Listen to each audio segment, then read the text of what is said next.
ಇವತ್ತು D K Shivakumar ಅವರು CM ಆಗಲಿದ್ದಾರೆ. So ಇದರ ಬಳಿಕ ಯುವ ನಿಧಿ ಯೋಜನೆಯ ಹಣವನ್ನು ಬಿಡುಗಡೆ ಮಾಡಲಾಗುತ್ತಾ? ಇದಕ್ಕೆ ಸಂಬಂಧಪಟ್ಟಂಥ ಇನ್ಫಾರ್ಮೇಷನನ್ನು ಈ ವಿಡಿಯೋದಲ್ಲಿ ನಾವು ತಿಳ್ಕೊತಾ ಹೋಗೋಣ.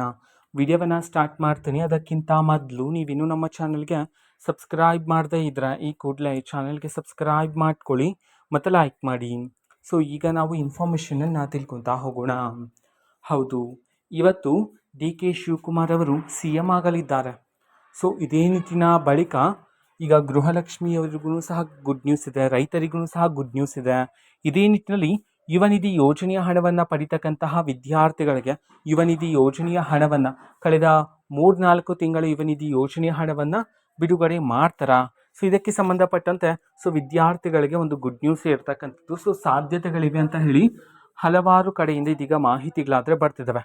ಅಂತಂದ್ರೆ ಸಿ.ಎಂ ಆದ ಬಳಿಕ ಘೋಷಣೆ ಮಾಡ್ತಕ್ಕಂಥ ಸಾಧ್ಯತೆಗಳಿವೆ ಅಂತ ಹೇಳಿ ಮಾಹಿತಿಗಳಾದರೆ ಬರ್ತಿದ್ದಾವೆ. ಸೊ ಇದು 100% ನಿಜ ಅಲ್ಲ. ಸೊ ಎಕ್ಸ್ಪೆಕ್ಟೆಡ್ ಮಾಡ್ಬೋದು ನಾವು, ಓಕೆನಾ. ಸೊ ಬರ್ತಕ್ಕಂಥ ಸಾಧ್ಯತೆಗಳಿವೆ. ಯುವ ನಿಧಿ ಯೋಜನೆಯ ಹಣ ಸಿ.ಎಂ ಆದ ಬಳಿಕ 1-2 ದಿನದಲ್ಲಿ ಅಂತ ಹೇಳಿ ಈಗ ಹಲವಾರು ಕಡೆಯಿಂದ ಇನ್ಫಾರ್ಮೇಷನ್ ಬರ್ತಿದ್ದಾವೆ. ಸಾಧ್ಯತೆಗಳಿವೆ, ಓಕೆನಾ. ಸೊ ಫಿಕ್ಸ್ ಅಂತ ಹೇಳಿ ಅಲ್ಲ, ಸೊ ಸಾಧ್ಯತೆಗಳಿವೆ ಅಂತ ಹೇಳಿ ಮಾಹಿತಿ ಆದರೆ ಬರ್ತಿದ್ದಾವೆ.